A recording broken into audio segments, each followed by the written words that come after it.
Bueno, en primer lugar, en nombre de la comisión directiva del Club Político Argentino, de su presidente, Ricardo Mazzolini, y de nuestra presidenta honoraria, ayer distinguida como doctora honoris causa, el máximo reconocimiento de la Universidad de Buenos Aires. Felicitaciones.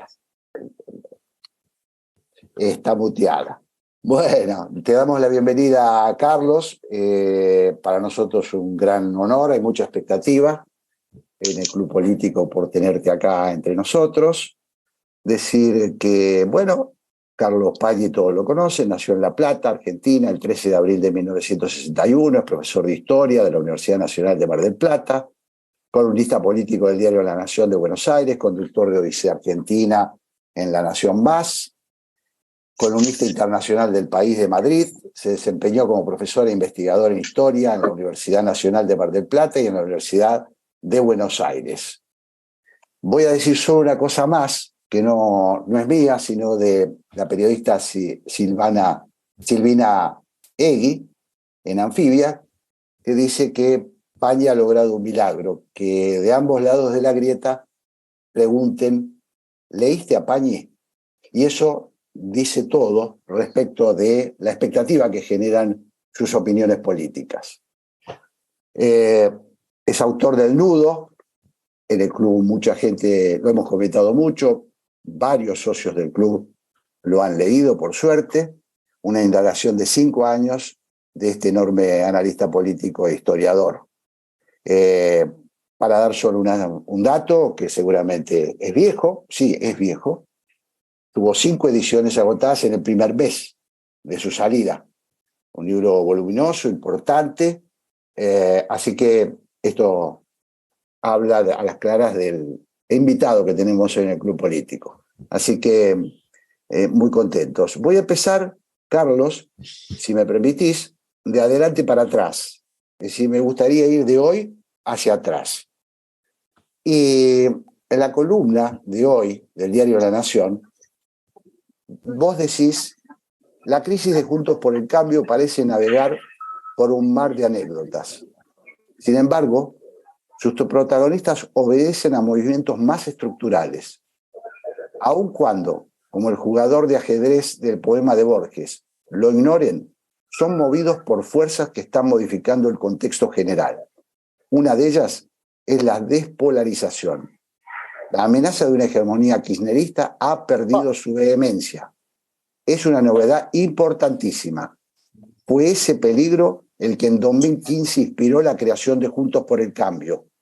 La ansiedad por poner límite al vamos por todo de Cristina Kirchner naturalizó la asociación del PRO con la UCR y la coalición cívica.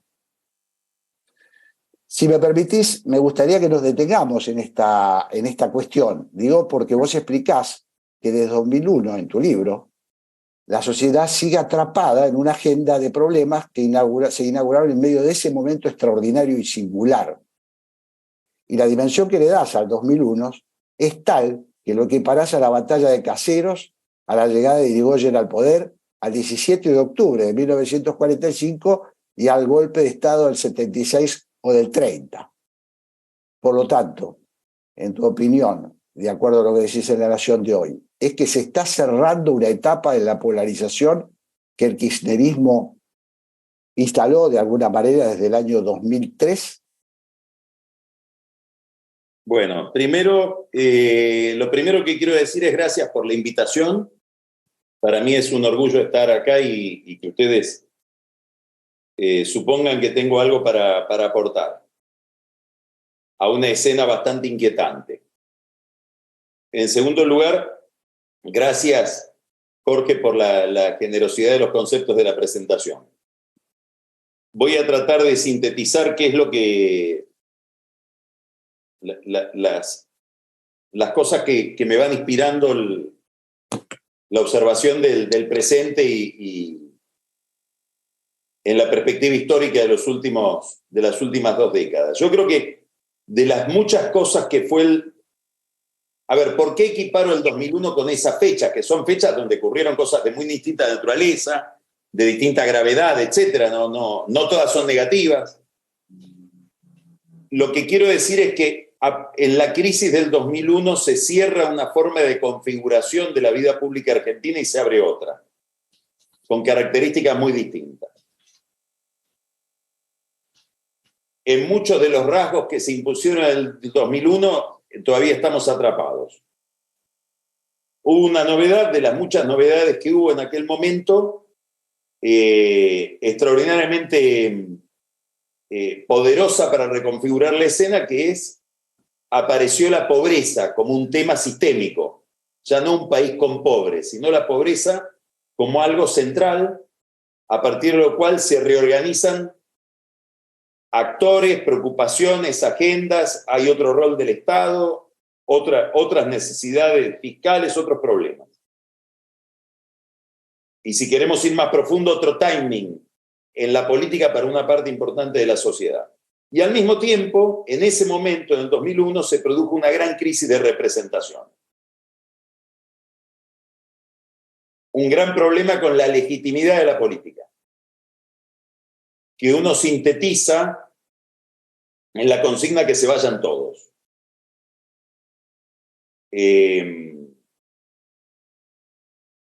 Para sintetizar mucho, alevosamente,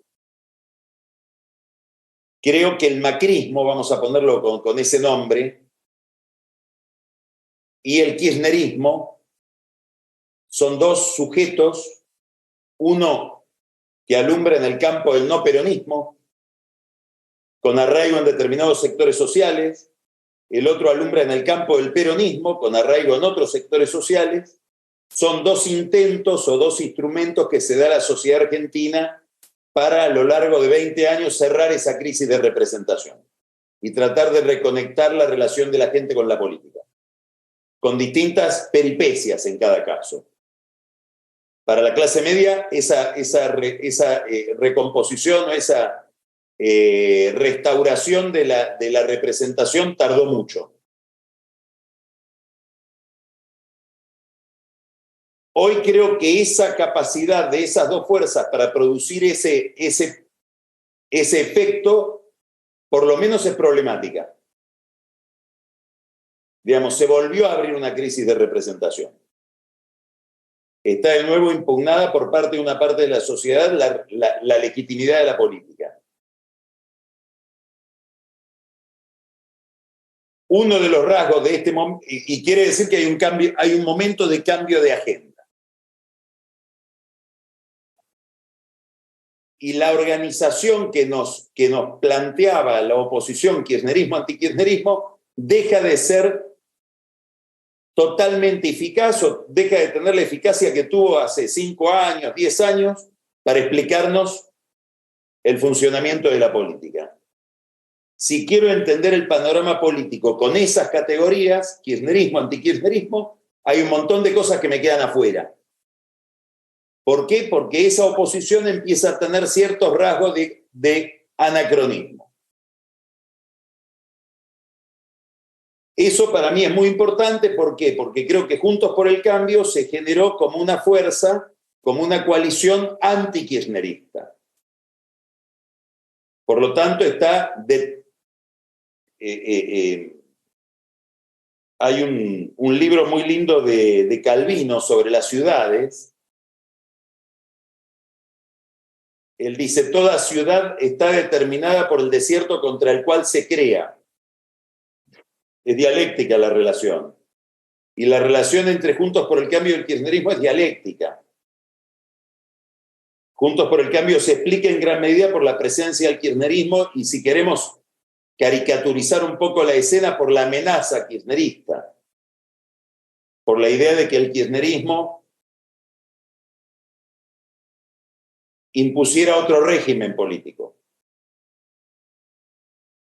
En la medida en que esa amenaza disminuye, en la medida en que el kirchnerismo se retrae, pierde potencia, yo creo que hay muchos rasgos de que está pasando eso.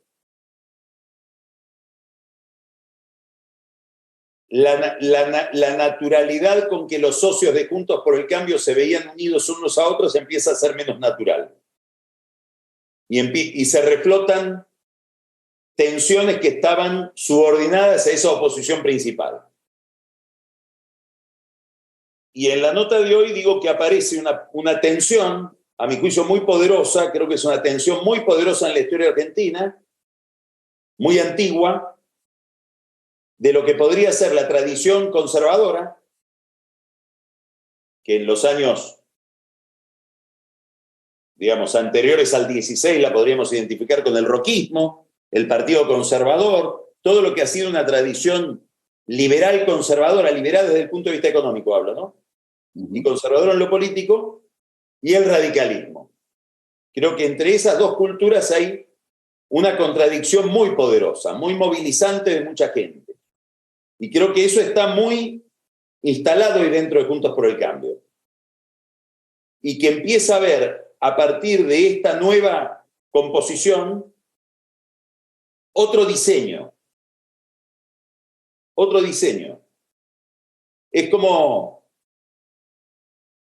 cuando uno mira la expansión de las potencias europeas sobre África, fin del siglo XIX, principio del siglo XX, que iban con una escuadra y un compás y trazaban las fronteras de los países. Fíjense que en África muchas fronteras son geométricas, son líneas rectas. Dividían tribus que eran parte de la misma familia a lo largo de 1000 años y juntaban tribus que se habían estado comiendo entre ellos durante 1000 años. Digamos, la división geográfica política es arbitraria respecto de la conformación de la sociedad. Creo que hoy en Juntos por el Cambio está pasando eso. Es evidente que Larreta forma parte de una comunidad y adentro distinta de la de Macri y Patricia Bullrich. Y a lo mejor él lo ignora, no sé qué peso le atribuye él a lo ideológico, a lo simbólico, a las tradiciones conceptuales, pero es evidente que empieza a haber una comunidad de intereses que se expresa en lo electoral entre Larreta, Cairrió y un sector del radicalismo que no tiene nada que ver con Macri y Bullrich. ¿Por qué eso sucede también? Porque hay un nuevo agente que es Milei, que se lleva votos de Bullrich y de Macri y los obliga a Bullrich y Macri para retener esos votos a radicalizarse. Y al radicalizarse aparece la diferencia con mucha más nitidez que la que había cuando tenían que gobernar y cuando había que disimular diferencias en homenaje a la oposición con los Kirchner. Entonces, lo que estoy describiendo, sintéticamente, podríamos detenernos mucho más en este problema, es que hay un cambio de configuración lento. Y no sabemos qué va a pasar con ese cambio de configuración en relación con las entidades políticas. En un momento, a mi juicio, inquietante, problemático, de mucha fragmentación en la política en países en los que nos podemos mirar con cierta familiaridad. España, Chile, Perú, Ecuador, Colombia. Entonces, creo que está pasando eso. Entiendo por lo que decís que, además, el proyecto alternativo que se suponía que componía hasta ahora, Juntos por el Cambio, está más basado en la idea del enemigo principal, según aparentemente tu opinión, que en la coincidencia de un modelo confrontando con otro modelo, porque también se ha hablado de modelos confrontados durante estos años, y se suponía que la oposición, después de la derrota del gobierno de Macri, había puesto su acento en generar un modelo alternativo en el que parecía haber coincidencias. ¿En qué medida el corrimiento del kirchnerismo o el corrimiento del PJ, de ese eje kirchnerista, y obliga también a revisar esta cuestión? Bueno, primero es evidente que el kirchnerismo introduce, yo le dedico bastante en el libro a esto porque me parece importante, me parece que introduce una ruptura en un consenso que se había establecido desde el 83 en adelante en torno a la democracia republicana, digamos, constitucional.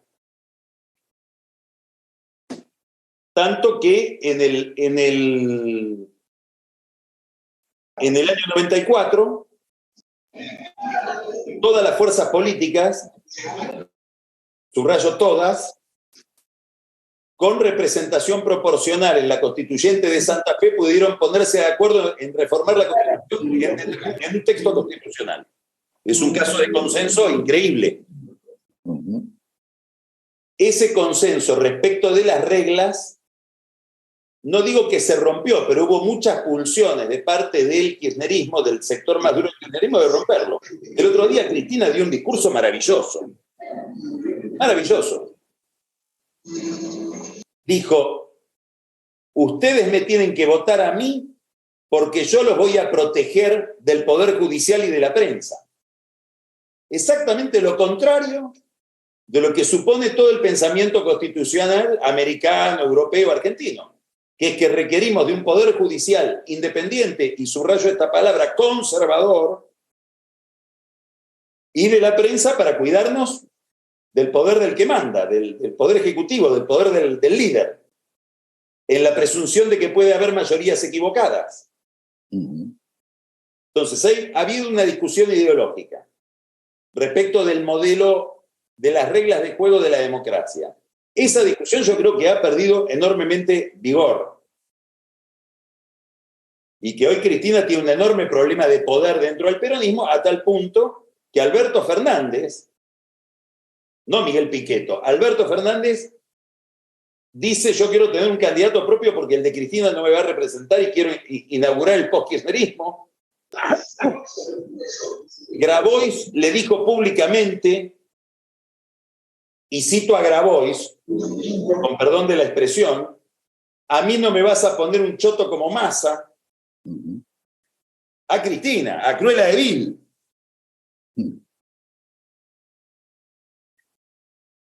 Y los gobernadores ahora, está bien que un poco a pedido de ella, le exigen, la palabra exigir es muy importante del comunicado de ayer, exigimos un determinado tipo de reglas de juego para elegir el candidato. Y ella pide el pedido. ¿Por qué pide el pedido? Porque sabe que hoy con su dedo solo no alcanza.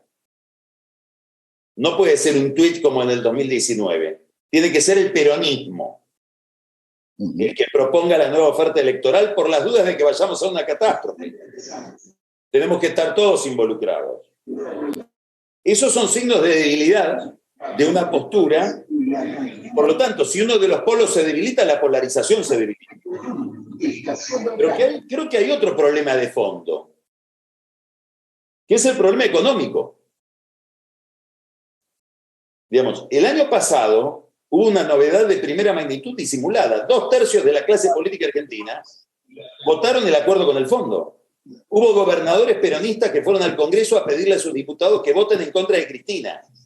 A Cristina se le dividió el bloque de senadores que lo manejaba con un puño y quedó en minoría. Y Máximo tuvo que renunciar a la presidencia del bloque de diputados porque estaba de acuerdo con la mayoría.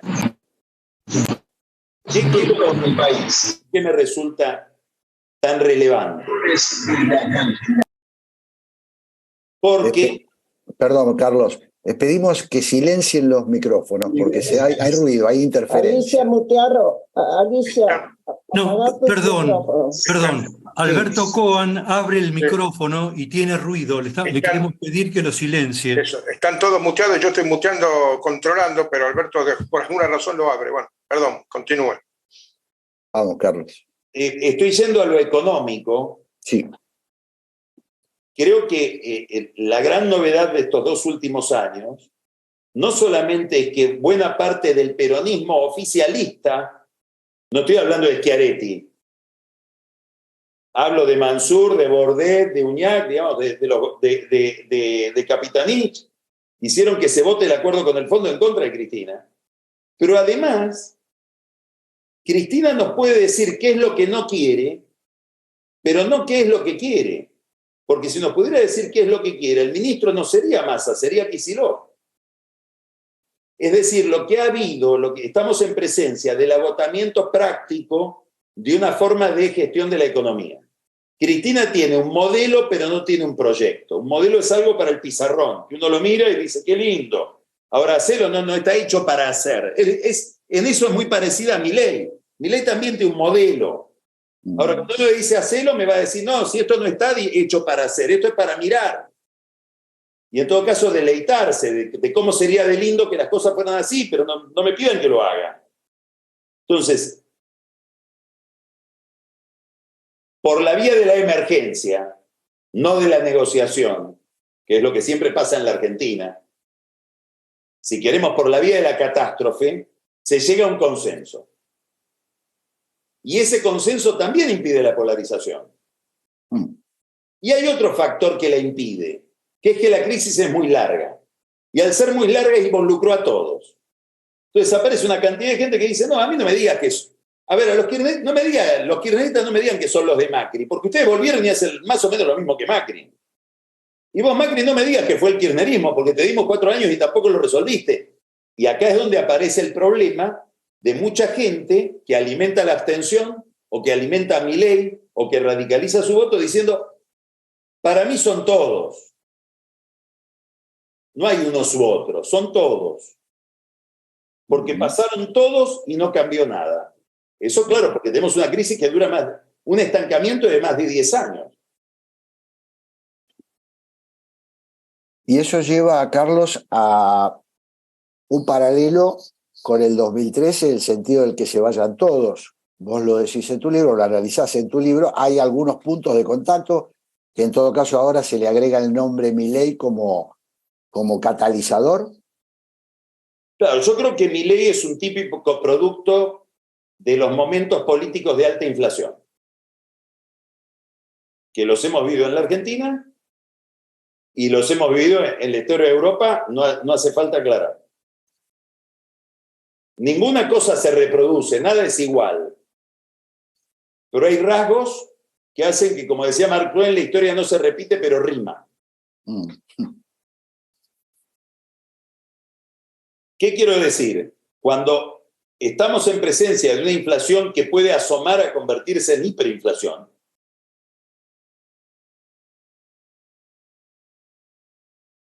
como es el presente, empieza una crítica obviamente al gasto público, porque el gasto público está ligado a la emisión monetaria, etc. Inmediatamente empieza una crítica, se extiende esa crítica al Estado, un poquito después a la clase política, y en el borde nos ponemos, y acá es donde yo veo un fenómeno inquietante, balbuceando ya una crítica a la democracia. Cuando le preguntaron a Milei cuándo empezaron los problemas argentinos, él dijo en 1916. 1916 da la casualidad de que cuando la gente votó por primera vez en un gobierno nacional con voto universal, con lo que era en aquel momento el voto universal, que no era universal. Digamos, el ascenso de Irigoyen al poder. Y él dice que pasa los ratos de ocio tirando dardos contra una foto de Alfonsín.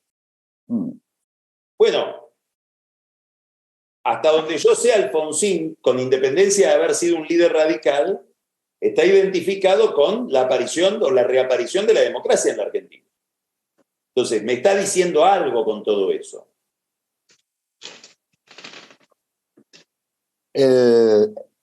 La semana pasada, en una columna publicada en el diario Clarín, la politóloga Liliana de Riz dice, se pregunta, ¿estamos ante una reconfiguración del sistema político anclado en 2 grandes coaliciones que neutralizaron la fragmentación del arco partidario y dieron muestra de contención del descontento? ¿Acaso en el país mal unido se cumplirá el vaticinio de Pellegrini y la anarquía finalmente llegará? Bueno, es una pregunta inquietante, pero vamos a ponerlo así. La grieta tenía un mérito. Eso es lo que está diciendo Liliana. Con todo lo que tiene de simplificador y de infantilizante, la idea de que todo lo malo está del otro lado y todo lo bueno está de mi lado, era una forma de organización en 2 sujetos que, voy a usar la palabra que usa ella en ese texto, contenía. Claro. En la medida en que haya fragmentación, empieza a haber otro problema que es frustración. A mí me interesa mucho mirar Chile. donde lo que eran 2 ahora son 4. Hay un detalle técnico. Países con balotage, donde los diputados se distribuyen en la primera vuelta. Quiere decir que el Poder Ejecutivo, Boric, ganó por el 51% de los votos, pero tiene los diputados de 25% de los votos, que son los que sacó en la primera vuelta. Quiere decir, si me siguen el razonamiento, que cuando llega para armar una mayoría, tiene que unirse a aquellos a los que él había prometido reemplazar. En este caso, el socialismo tradicional. Y al unirse a aquellos a los que había prometido reemplazar, traiciona a los propios. Imaginemos por un instante un gobierno de Milei. Imaginemos que llegamos a una escena donde el peronismo, como olfatea a Cristina que podría pasar en la peor de sus pesadillas, sale tercero. Y llega Milei, después de ganarle un balotaje a Juntos por el Cambio. Supongamos esa escena que para mí es bastante imposible. Milei, a mi juicio, terminaría gobernando con los gobernadores peronistas, con lo más opaco de la casta. Entonces, el principal problema de Milei hoy es cómo hago para explicar el desencanto de aquellos que me van a ver ganar y me votaron. Eso nos podría, digamos, a mí lo que me preocupa es la frustración posterior a Milei. Bueno, ya, Carlos, me parece que... No sé si es la anarquía, sí. Ajá.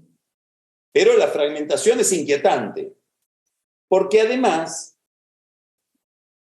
pasa, y esto es lo misterioso de la vida social y de la vida política, a mí todos estos días que, cuando me toca dar charlas, ¿qué me preguntan esta semana? ¿La reta quiere romper? La verdad que no me importa demasiado. Estoy seguro de que no quiere romper, pero cosas que parecen que no se rompen terminan rotas. Por una dinámica que es superior al sujeto que cree que puede manejar todo y no lo puede manejar. Hay un libro difícil de conseguir, lamentablemente, que se llama 30 días del poder. Ese libro es un libro de un americano, se llama Ashby Turner, que describe maravillosamente los 30 días anteriores de la llegada de Hitler a la Cancillería, es decir, enero del 33. Describe un mes. El libro tiene muchos méritos, uno de ellos es que se basa en toda una cantidad de información documental que no se conocía y a la que él accede mirando los archivos de la Unión Soviética, ya Rusia, de la ex Unión Soviética. Cuando cae la Unión Soviética, se abren los archivos de todo lo que los soviéticos, los alemanes tenían capturado en Alemania. Y aparece mucha documentación personal, diarios íntimos, minutas de reuniones, cartas. Sobre eso este hombre hace un libro. Cartas, diarios íntimos, sobre todo una minuta, él toma de Schleicher, que era el primer ministro socialista, socialdemócrata, que toma apuntes de una reunión de él con periodistas y dice, y ahí anota lo que él piensa. Correspondencia entre Hindenburg y su hijo, las cartas entre von Papen, el social cristiano, y Hindenburg, digamos, todo el panorama de lo que cada uno tenía en la cabeza. Y va describiendo la evolución de esos meses y sobre todo de ese mes. La edición española tiene un prólogo maravilloso de Muñoz Molina. ¿Qué dice? Cuenta también que Hitler no podía llegar, porque explica cómo todas las fuerzas jugaban en contra de que Hitler llegue, que aún no tiene la sensación de que no va a llegar. Y llega. ¿Y por qué llega? Por la incomunicación de la élite alemana. ¿Qué hacía? Que cada actor de esa escena importante tenía una hipótesis equivocada respecto de lo que el otro iba a hacer. yo pensaba mi estrategia, Jorge, Sí. respecto de que vos, que sos mi rival, ahora termina esta reunión y te vas a Rosario, pero termina esta reunión y vos te vas a Mar del Plata.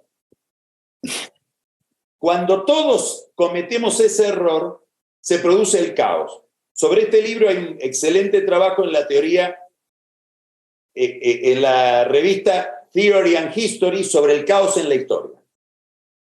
Bueno, cuando yo miro el nivel de incomunicación que hay en Juntos por el Cambio, donde se toman decisiones que nadie habló con nadie, y no hablan por miedo a que se filtre la información en los diarios. Hoy es muy difícil mantener una conversación sincera dentro de la política. Veo que se va creando esta escena. Entonces, cuando yo escuchaba a los obispos de chico, de adolescente, de joven, que hablaban del diálogo, la conferencia episcopal, y eso, yo no soy católico, decía, es toda una moralina voluntarista. Después de leer este libro, digo, no, hay algo en el diálogo estratégico. Y creo que hoy falta enormemente eso. Y yo tengo una experiencia por mi laburo, por mi oficio. Yo escucho gente del kirchnerismo que me habla de Macri. Y hablo con macristas que me hablan de los kirchneristas. Y la verdad que la pifian en un 80%. Y eso creo que está avanzando y peligrosamente. Y creo que el periodismo tiene una responsabilidad enorme en esto, porque también el populismo se ha faccionalizado. Perdió el lugar del periodismo para ocupar el lugar de vocero de facción. Bueno, me la dejás servida para preguntarte algo que tenía pensado, que es en eso que estás definiendo, lo último que estás definiendo. Me gustaría saber cómo te parás vos. ¿A quién, digamos, reporta Pañi, diría el vulgo, con mala intención? ¿Cuál es tu posición frente a esto? Me parece interesante. ¿Es una cuestión ideológica la tuya? ¿Tenés algunas cuestiones que vos representás en tu labor como investigador y como periodista? Bueno, sí, obviamente. Yo miro desde una plataforma ideológica, que es la mía.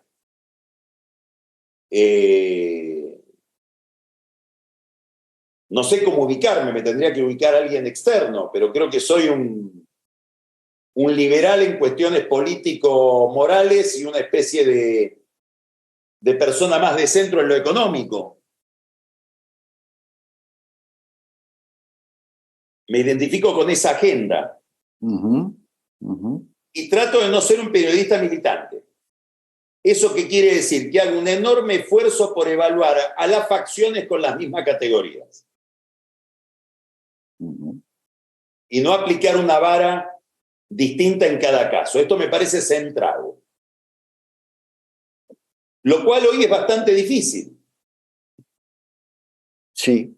Porque hay una especie de expectativa de que uno en un determinado campo sea más indulgente que en el otro. Tengo una tendencia a mostrar, creo que esta es una función del periodismo, digamos, acá hay otra cosa, creo que el periodismo tiene que tener una función crítica, mucho más que una función propositiva. No somos diputados, somos periodistas. No somos pastores electrónicos, somos periodistas. Y en esa función crítica yo me he propuesto en muchos casos, y trato de hacerlo con las limitaciones que obviamente cualquiera tiene y yo tengo, mostrar las continuidades ahí donde la política me quiere mostrar rupturas. Y creo que hay muchas continuidades, claro, en muchos campos. Se toca esto con otro... Lo voy a decir de otra manera. Sí. ¿Perdón? Lo voy a decir de otra manera. Sí. Hay una pregunta que se hacen sobre todo los empresarios, con infinita ingenuidad a mi juicio, que es cómo podemos lograr los consensos que se necesitan para salir adelante. Es una pregunta además hecha con toda buena fe y muy bien pensante. Me parece una pregunta equivocada. La pregunta es cómo rompemos determinados consensos que hay.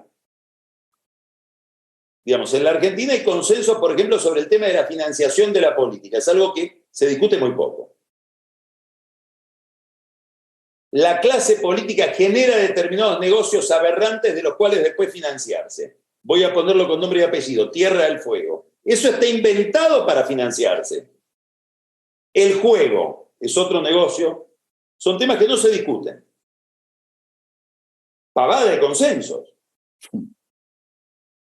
La propensión a manipular la justicia es otro consenso. La relación entre política en el mundo de la pobreza y clientelismo es otro consenso. El uso faccioso de los servicios de inteligencia es otro consenso. No veo tanta ruptura en todo esto. Veo similitudes. Veo personajes que circulan dentro de grupos que aparentemente se odian. Bueno, a mí creo que el periodismo tiene como obligación mostrar estas cosas. Uh-huh. Mostrárselas a su audiencia, digamos, ¿no? Me viene así como una ráfaga. Bueno, vos hablas del financiamiento de la política, también desarrollado en tu libro, lo haces muy seguido, lo tratás en tus columnas, y daría la impresión de que hay una expresión de ese, ¿cómo decirlo?, pragmatismo donde manda el que pone, que voy a relativizarlo, pero parecería incluir por lo menos a dos figuras muy importantes. Una es Massa, Sergio Massa, que según describen algunos, es un personaje demasiado vinculado al mundo empresarial, y la otra es cierto pragmatismo, o como quieras llamarlo, que parecería estar encarnando el propio Rodríguez Larreta desde Juntos por el Cambio. ¿Cómo ves vos esos movimientos? Porque hoy está todo eso en llamas, ¿no? En ambos frentes. Yo creo que son dos modalidades distintas. Creo que Larreta es un pragmático, no me cabe duda, que su pragmatismo deviene, me llevaría mucho a explicarlo, pero creo conocer bien el tema. Su pragmatismo es una forma de codificación de las relaciones humanas. Hay un problema ahí para entender al ser humano.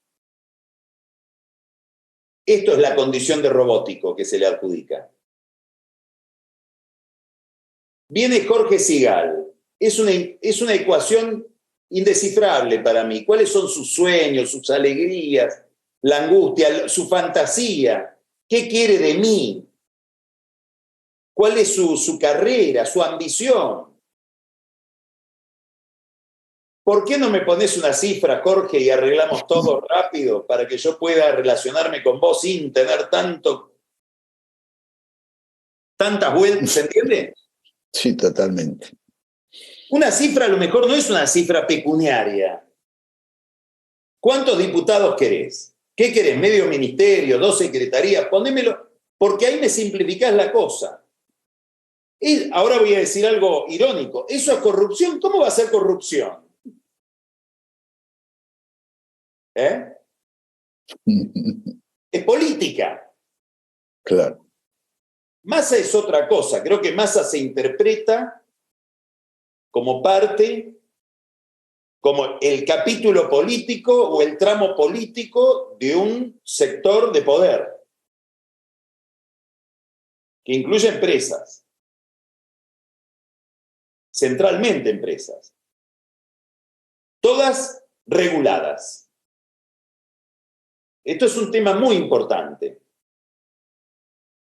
que normalmente en el discurso periodístico y político se confunde. Una cosa es ser pro empresa, otra cosa es ser pro mercado. En la Argentina, ser pro empresa en general es ser antimercado. Entonces me dicen, no, ¿cómo? Si estamos con el capitalismo, mirá todos los amigos empresarios que tengo. Sí, sos la garantía de que ninguno de esos compite. Todos están agarrados a un decreto. Y eso es una cultura latinoamericana. En eso debo decir que desde mi perspectiva, que creo que a la Argentina le hace falta mercado, Macri hizo cosas extraordinariamente valiosas.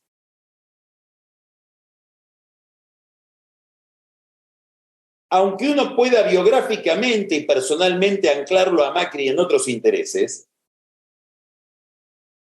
Macri hizo cosas que por su dinámica conducían en otro sentido, en otra dirección. Desató dinámicas o pretendió desatarlas que iban en otra dirección. Y yo, que tengo serias reservas desde siempre respecto de Macri, debo reconocer que en el gobierno de Macri, por ejemplo, fue la primera vez que hubo un esfuerzo sistemático, importante, de una asociación internacional comercial, por ejemplo, con Europa.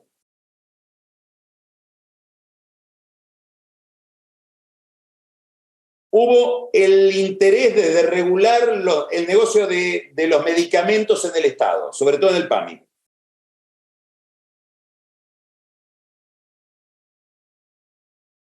Y hubo algo que por su formato hubiera producido un cambio extraordinario, que es el intento de ingresar en la OCDE. Todas esas cosas son cosas que a la Argentina le hubieran puesto en otra dirección. Sobre todo la última.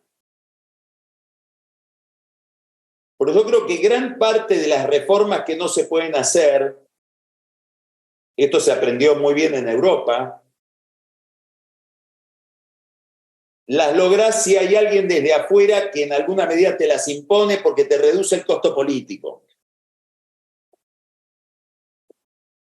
Los españoles pudieron modernizar mucho su economía porque podían decirle el gobierno español a los españoles, miren, son unos tipos, unos desgraciados que están en Bruselas que nos piden esto y ya no nos podemos ir de ahí.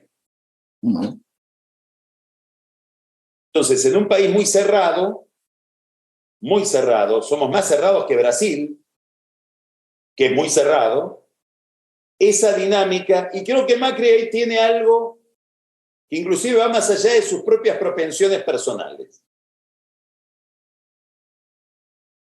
que cree en eso,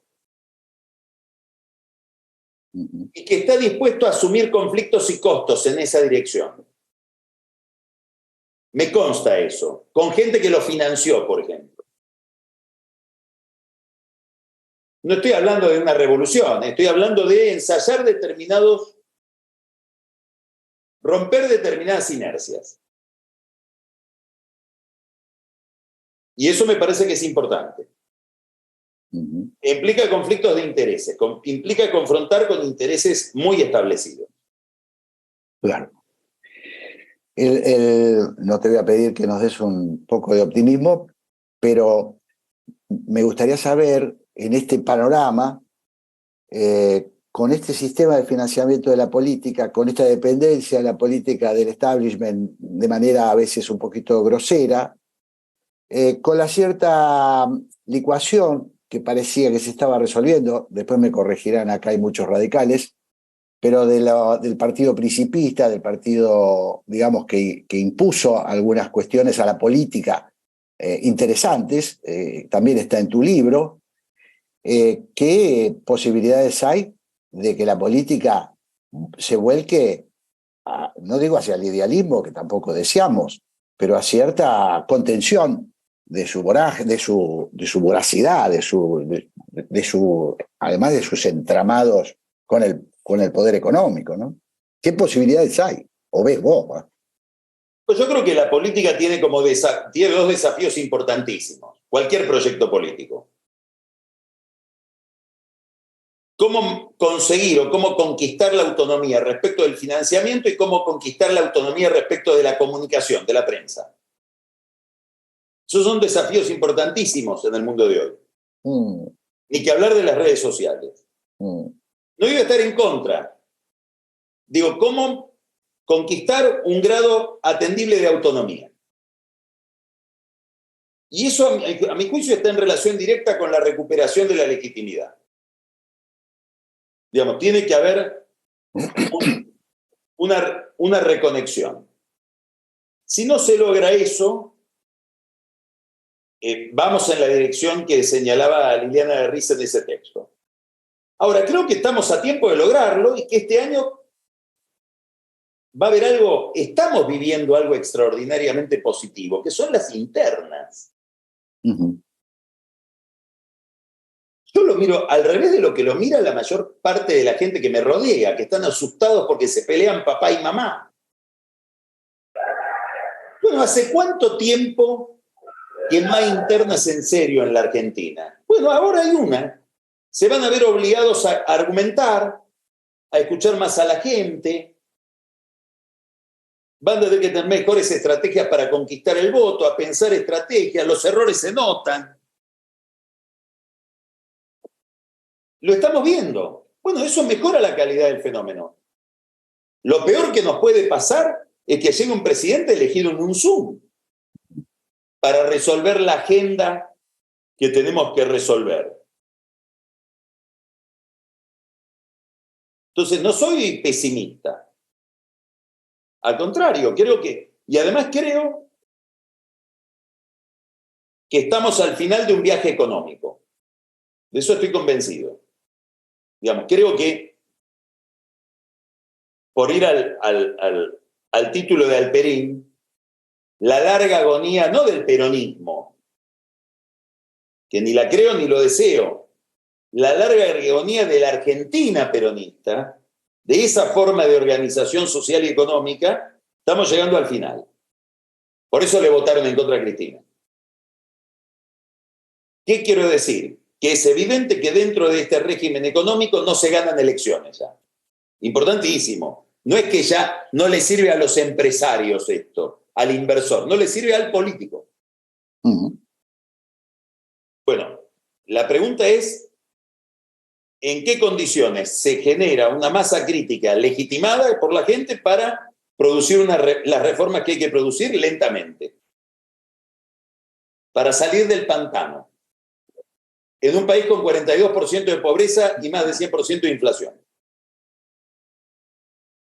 Deduzco, Carlos, por lo que decís, que vos pensás que va a haber, que no va a haber, en principio, rompimiento de Juntos por el Cambio y que va a haber interna en el Partido Justicialista, en el Frente de Todos.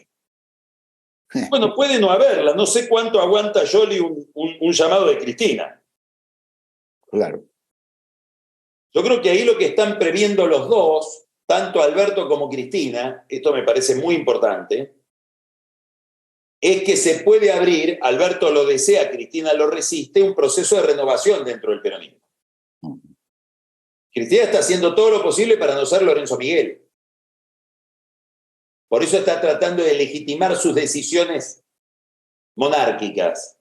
En el palco el otro día había 300 personas, no habló ella sola. Y ahora le pide a los gobernadores, pídanme ustedes un método, una mesa política, y pónganmelo por escrito, exíjanmela. Que quede claro que soy el instrumento de un sujeto colectivo. Porque ahí podemos ir a una catástrofe, y si vamos a una catástrofe, soy Cristina ahora, ya en este momento va a ser un gran negocio político para alguien decir la culpable fue Cristina. Y si en esa escena se me alinean la justicia, Clarín, los medios y el peronismo, probablemente vaya presa. Creo que todo esto ella lo está viendo, con mucha preocupación. Y Alberto también lo ve. Y ahora habla de la corrupción ¿de quién? De Cristina. Entonces, se está acelerando porque él tampoco quiere ser la víctima de ese proceso de renovación y quiere ser el sujeto de eso.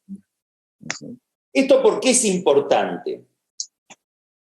Porque al próximo gobierno, que probablemente sea un gobierno de Juntos por el Cambio, eso creo yo, hoy con los datos que tengo a la vista, no es lo mismo tener un peronismo unificado enfrente, que salió segundo y que gobierna la provincia de Buenos Aires, a tener un peronismo que está usando las piedras no para tirarle al gobierno, sino para tirarse entre ellos. Digamos, una escena parecida a la que le tocó a Alfonsín en el 84-85, que le dio mucho margen a Alfonsín para instalarse en el poder la crisis interna del peronismo, de la renovación contra Herminio, contra los sindicalistas de las 62 organizaciones, etc.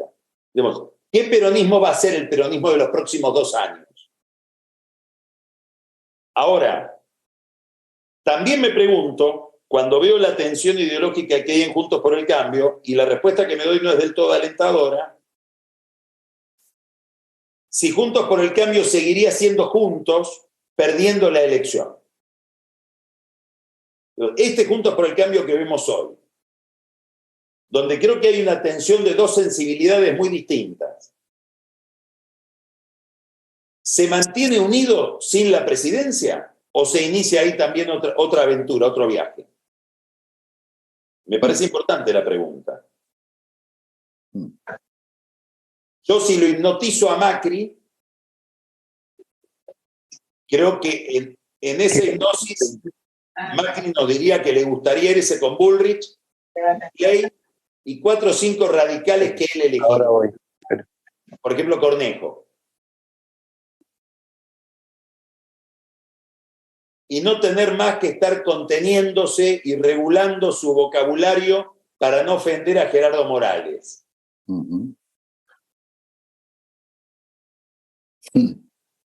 La tentación de la simplificación, ¿no? Sí, pero digo, la expectativa de poder y del gobierno los mantiene unidos. No sé si sin el gobierno se mantendrían igual. Creo que estamos ante un cambio importante. No necesariamente, yo creo que la fragmentación es mala de por sí. Claro. Creo que el bipartidismo tiene un beneficio intrínseco por su propia dinámica. Y en ese sentido, creo que lo has respondido de alguna manera, pero ¿qué posibilidad ves vos de que, bueno, que de alguna manera nos tiremos un nuevo balazo en el pie y surja una alternativa del que se vayan todos tipo Milei? ¿Cuánto le estás viendo o estamos hablando de algo que se deshace después de la interna, de las PASO? ¿Cómo? Me gustaría pensar en esa segunda alternativa. Lamentablemente tenemos la experiencia de que procesos de esa naturaleza se desencadenan y avanzan. Bolsonaro. Nunca nada es comparable con otra cosa, ¿no? Ya sabemos. Milei es otra forma de populismo. ¿En qué sentido? Es un gran simplificador que nos quiere hacer creer que todo el problema está en el otro lado.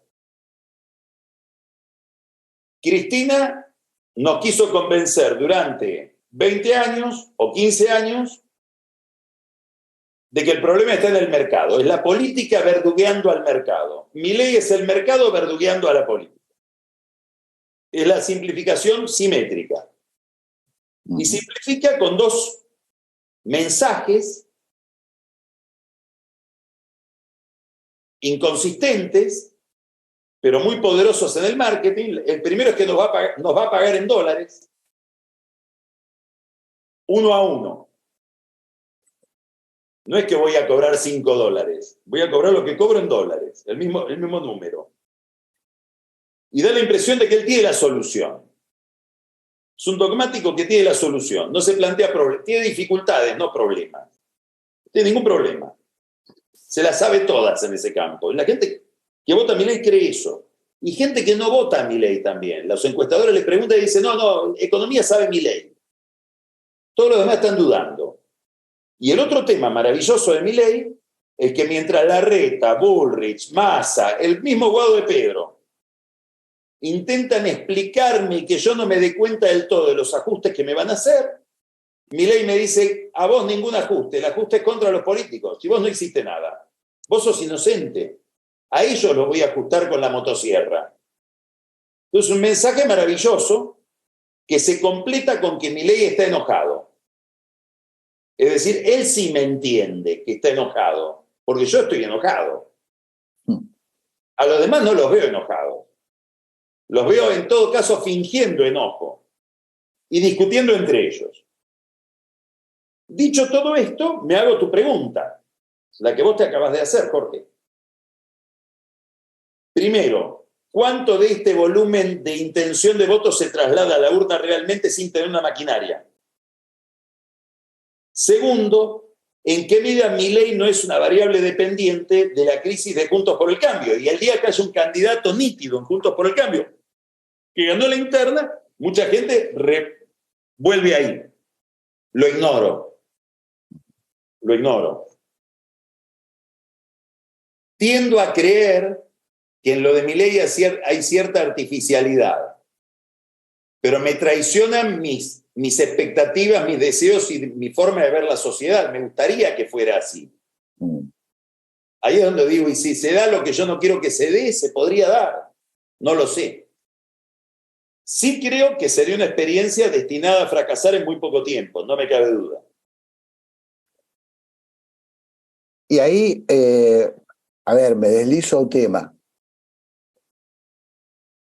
porque son dos torrentes aparentemente distintos. Si en la interna de Juntos por el Cambio, si llegamos a las PASO, si llegan a las PASO juntos, Larreta iría a la búsqueda del tradicional voto de centro en la Argentina, que ha sido definitorio en muchos momentos, en casi todas las elecciones.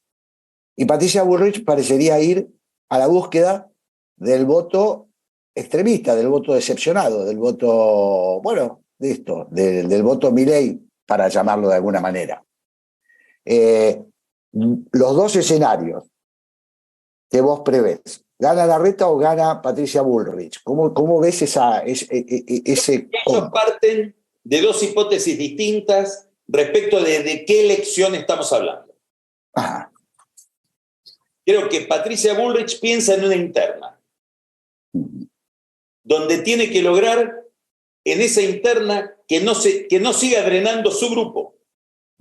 Porque Milei es un problema para Patricia Bullrich, no para Larreta. Entonces ella tiene que radicalizarse para decirle al eventual votante de Milei, quédate acá que yo te ofrezco lo que te da Milei. No lo busques en el vecino, vení que en casa lo tenés. Y con ese voto identitario, que expresa el corazón del antikirchnerismo recalcitrante, le gano a Larreta, que es una especie de, como dicen los del PP de Aznar, lo dicen de Núñez Feijóo, es el mejor de los socialistas. Larreta es el mejor de los kirchneristas, pero es ajeno. Yo estoy convencido de que Larreta mira la elección distinto. A ver, debo decir algo como condición previa, que Graciela sabe bien. Yo tengo un sesgo psicoanalítico para mirar un poco la política y creo que estas estrategias están fundadas en propensiones de personalidad. Patricia es fóbica al acuerdo y Horacio es fóbico al conflicto. Entonces, las estrategias están muy adecuadas a esa instalación emocional previa. Pero Horacio, con independencia de esa propensión, piensa que esto no es una interna, que esto es una elección general, donde distintos candidatos van a la elección general. Y que por lo tanto yo, Horacio, tengo derecho a aspirar al voto del peronismo desencantado, del peronismo vacante, que es el votante de Schiaretti, si Schiaretti no es candidato a presidente, que es el votante de Bordet, que es el votante de muchísimos peronistas, de los que votaban a Massa, de los que pensaron que Alberto era un líder competente y distinto de Cristina, que nos iba a redimir del kirchnerismo. Todo ese votante vacante, yo lo quiero seducir. Y para seducirlo no lo puedo ofender diciendo vos votaste a los mafiosos, vos sos lo peor ¿no? Tengo que tenderle un puente para provocar esa transición. Si además Cristina me pone un Kicillof o un De Pedro, me está beneficiando. De Pedro dijo abiertamente, nosotros a Patricio o a Milei le ganamos. Lo que está diciendo Larreta es un problema para nosotros. Entonces, creo que son dos estrategias distintas porque entienden también que son dos elecciones, no tienen el mismo concepto de elección. Vamos a ver cuál de los dos tiene razón. No sabemos todavía. Claro. Por eso la jugada con Schiaretti, que tiene un contenido subliminal fatal para Macri, poderosísimo para Mauricio Macri. Porque la jugada con Schiaretti, como todos estamos viendo, es una jugada con Morales, con Lustó. Entonces lo que me está sugiriendo Larreta a mí, Mauricio Macri, en Córdoba, es que en la capital va a jugar en contra de mi primo. Se va a hacer el tonto y va a poner su estructura a favor de Lustó. Y eso para la política sería un cambio monumental, que es el radicalismo recuperando la capital. Hay muchos radicales de la capital que creen que el error estratégico de la Rúa fue darle una candidatura a Ibarra. Está explicado en tu libro. Sacrificando para el radicalismo lo que es una plataforma inigualable para cualquier partido que interpele a la clase media. Pues los radicales volverían a tener la capital. Es un cambio importantísimo en el no peronismo. Y Macri lo está viendo, Mauricio, que tiene muchísimos intereses en la capital, de todo tipo. Y sería, de alguna manera, un golpe mortal al PRO. Bueno, claro. Y le dicen a Larreta, estás traicionando al PRO, y me parece que mucho no le interesa. Y ahí hay que entender a la figura de Larreta. Larreta viene del peronismo.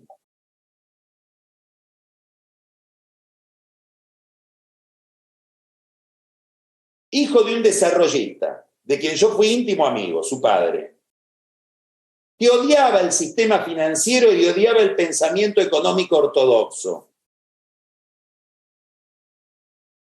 Y que le molestaba muchísimo, que por una cuestión de clase social lo confundieran con eso. Entonces sobreactuaba su diferencia. En ese ambiente se crió Horacio. Si algo no es un chico de la UCD. Y creo que ahora también eso interviene en esta polémica. Interesante. Le voy a preguntar al presidente, al secretario. Tenemos 15 minutos, 17 minutos, porque Carlos Pañi nos avisó que 20:30 se tiene que retirar, si no entendí mal. Sí. Por lo tanto, si hay alguna pregunta de los participantes, si queremos abrir una pregunta o dos, porque mucho más, creo que una. No sé qué opinan ustedes. Sí, de acuerdo. Sí, bueno, verbalmente y muy breve, una pregunta justamente. Muy breve porque, bueno, son 15 minutos. A los 15 minutos los corto porque Pañi se va. Así quedamos.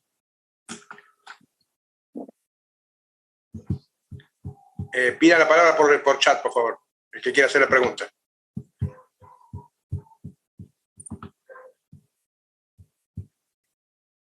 Seguimos, Jorge, por lo visto, mientras van pensando la pregunta. Bueno. No, me gustaría alguna pregunta porque, a ver. Jorge, podría preguntarle una cosa muy breve a Carlos. No. Carlos, te quería preguntar dentro de este juego, ¿qué opinas del tiempo y la decisión de la Corte Suprema de ir también a un tema medular del consenso democrático, que es apuntar a las reelecciones indefinidas? ¿Cómo ves ese actor en todo este entramado, digamos? ¿Cómo ves jugando a la Corte y a la justicia? A ver, en términos teóricos, conceptuales, de principio, me parece fantástico. Estudié algo el tema, yo no soy abogado, mucho menos constitucionalista, pero me interesé en hablar con gente que sabe del tema y creo que es correcto lo que están haciendo.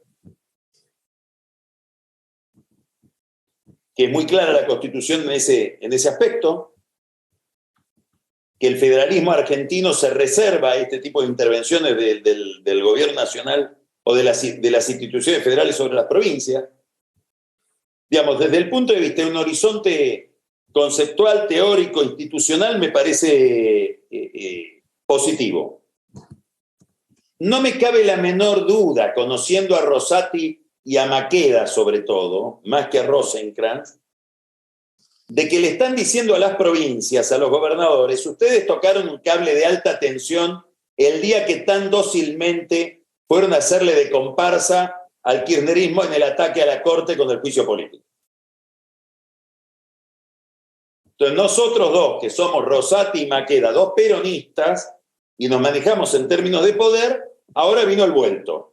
Abrazados a la Constitución, sin ninguna arbitrariedad, pero nos metemos en un tema que a lo mejor en otro momento lo hubiéramos dejado pasar. Ustedes sabrán.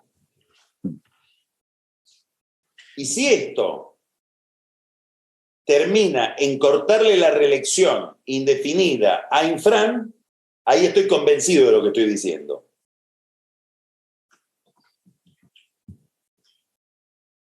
Bien, ¿está? Cacho Lotterstein para una pregunta, luego hay dos acá en el chat. Adelante, Cacho. Si hay una persona políticamente querible por todo el mundo, divertido, ese es Luis Juez.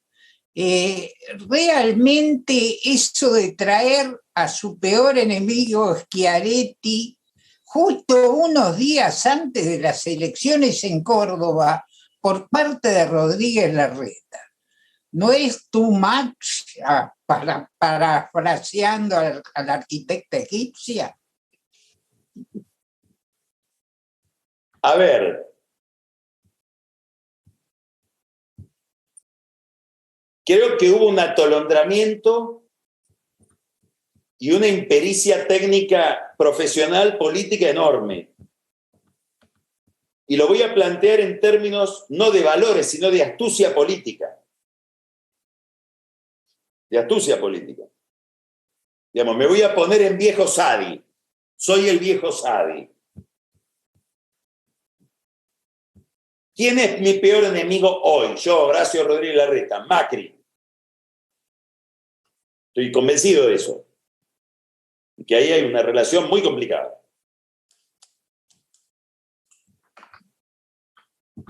Por lo tanto, cada decisión que voy a tomar, lo primero que me tengo que preguntar es cómo contesta Macri esa decisión en el tablero. Y ahora voy a tomar una decisión extraordinariamente delicada porque perdiendo la elección del 2019, Macri sacó 63% en Córdoba. Si me estoy metiendo en la casa de Macri, que no es la capital federal, es Córdoba. Sir Macri tiene un poder de fuego en Córdoba increíble. Pero tengo que pensar 3 veces antes de meterme con los intereses de Córdoba. Y me metí con los intereses de Córdoba. Todas las encuestas de Córdoba decían que Juez no venía ganando en Córdoba. Que Yarlora estaba arriba. Le di ahora una oportunidad extraordinaria a Juez y a Macri, a Patricia Bullrich, de explicar que Juez perdió por Larreta. Y esto lo vamos a ver si Juez pierde.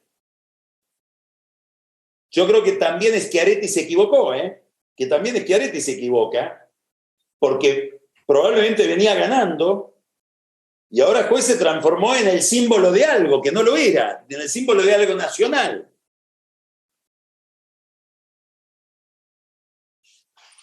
Entonces creo que había un error enorme, producto de la extraordinaria ingenuidad táctica de Horacio en el manejo de la política, y de algo, y esto es una impresión mía, yo creo que Juez es un outsider intolerable en Córdoba para Schiaretti y para los radicales. Y que se nota en cómo cuando quisieron llevarlo a Juez al Consejo de la Magistratura, el radicalismo no lo lloró. Es un objeto extraño. Porque esto se le puede haber escapado, lo que estamos diciendo, a Larreta. No se le puede escapar a Gerardo Morales. Sobre todo, y ahora voy a ir a un dato histórico, porque el radicalismo de Jujuy fue víctima de esto cuando Angelós eligió a Cristina Guzmán como compañera de fórmula y sacrificó a los radicales de Jujuy en función de su candidatura nacional. O sea, los radicales de Jujuy como Gerardo fueron juez en su momento. Y a alguien como Gerardo no se le puede escapar esto. Ahora ya, si quiero mirar debajo del alquitrán, me vienen otras fantasías paranoicas, pero paranoicas. Ni yo me las creo. Pero el vínculo entre Gerardo y Massa es poderosísimo. Y es un vínculo alimentado en que el segundo cogobierna en Jujuy y cogobierna en el litio. Entonces, ¿hasta dónde hay una jugada de parte de Morales de armar otra coalición distinta? Eso ya se me escapa. Lo pongo solo para alimentar fantasías paranoicas. Si me ponen contra la espada y la pared, creo que no. Ahora, hay algo muy importante en esto, más allá de lo anecdótico. Y si este tipo de errores se producen cuando estén en el poder con una agenda muy endiablada, económica, corporativa, etcétera, con los Baradel enfrente, con los movimientos sociales enfrente, con Moyano enfrente, y me confundo en el tablero y toco cosas que no sé lo que significan, porque Horacio tocó Córdoba sin saber lo que significaba.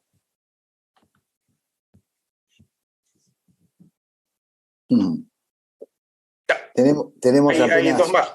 8 minutos. Sí, vamos a hacer lo posible. Una de Claudio Oserov dice si calcula que los que pierdan la interna, entiendo que se refiere a la interna Juntos por el Cambio, van a apoyar al que gana o se van a hacer los distraídos. Y luego Graciela pidió la palabra a continuación de esta respuesta. Yo creo que esa es una pregunta muy importante, delicada la situación. Hoy Patricia Bullrich en una entrevista con Jorge Lanata lo trató de traidor a Larreta. Si empezamos a subir el voltaje de las descalificaciones, eso es grave. ¿Por qué?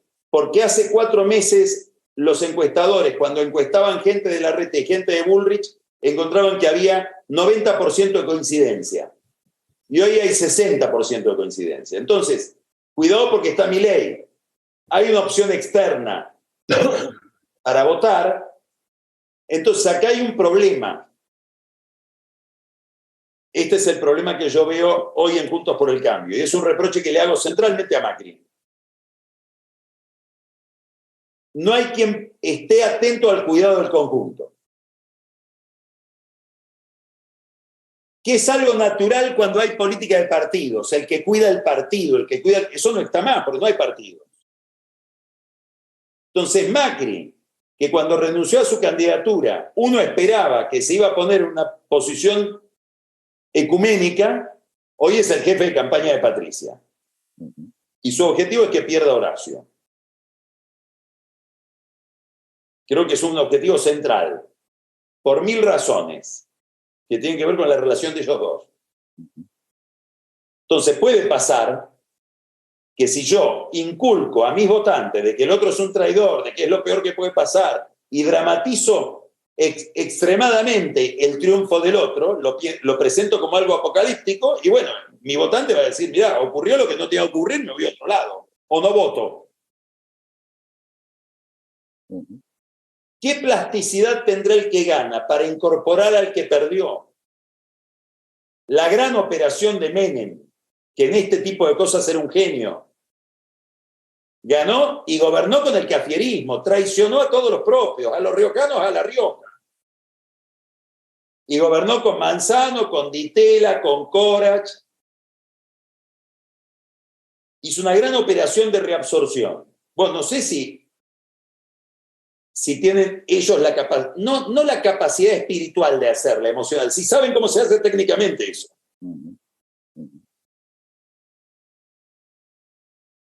Vamos con Graciela. Tal vez Graciela y tal vez... me parece que estamos ahí, 5 minutos.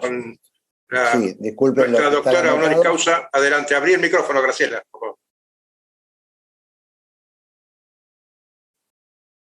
Hay muchos saludos, aclaro, Carlos. Ahora, entre ellos de Armando Caro Figueroa. Bueno, muchos. Bueno, que pregunte Caro, en serio, que pregunte Caro, pues yo tengo oportunidad en todo caso. No, Caro, simplemente Graciela lo saluda, dale, Carlos, hay varios saludos. Dale, Caro, dale.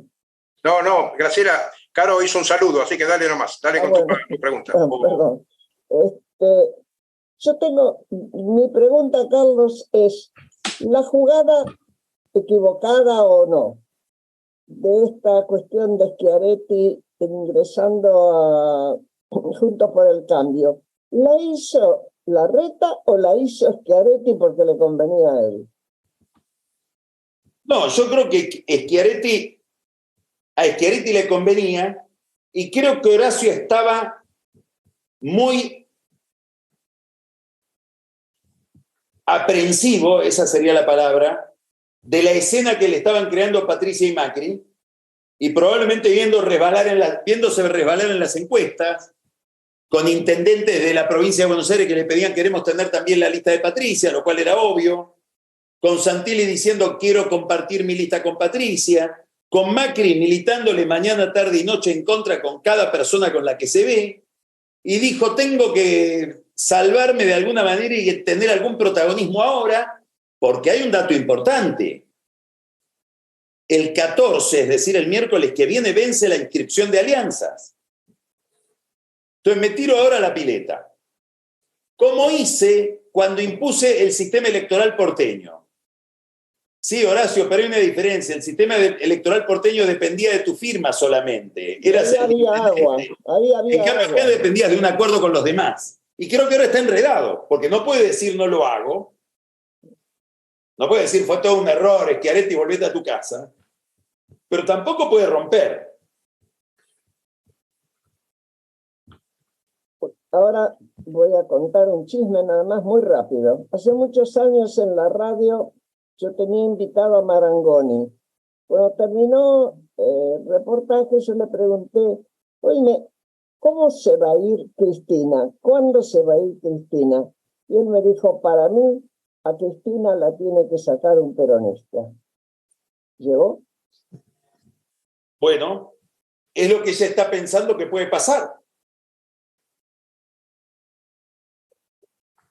Es lo que ella está pensando que puede pasar. Es lo que olfatea con su infinita astucia, disfrazada de ingenuidad, Daniel Scioli, que dice, quiero ser el candidato en contra de Cristina. Pero ¿dónde estaba ese valiente? ¿Qué le dieron en Brasil de tomar? Antes de irme, sí, quiero contar algo absolutamente anecdótico, pero muy interesante, a propósito de que está Armando. Estuve mirando por un trabajo que quiero hacer, algo muy interesante que les invito a que hagan, que es el archivo de Felipe González que está en Internet. Puso todo su archivo en Internet. Y está toda la relación de Felipe González con Raúl Alfonsín. Cartas. Y entre esas cartas encontré la carta que le manda Felipe González a Alfonsín presentando a Armando Caro Figueroa. Que no sé si Armando sabía de la existencia de ese documento que está en Internet. Se fue Armando, pero bueno. No, estoy aquí, ¿no? Gracias. La carta la tuve en mis manos, pero la perdí el rato. No sabía que estaba en el archivo. Yo te la voy a mandar. Bueno, muy amable, muy amable. Bueno, Carlos, te agradecemos muchísimo. Hay muchísimas saludos, agradecimientos enormes. Para mí fue un enorme placer. Lamento las limitaciones de tiempo y más todavía haber llegado tarde. Ojalá tengamos pronto de nuevo. Desmuteemos para que se oiga el aplauso. Eso. Le agradezco mucho a Ricardo, que estuvo atento a la realización de todo esto. A Graciela, que siempre me trata con mucha consideración y cariño. Y bueno, y el diálogo con Jorge fue fantástico. Gracias, Carlos. Muchas gracias a todos. Gracias. Muchas gracias. Gracias. Gracias. Muy bueno. Muy bueno.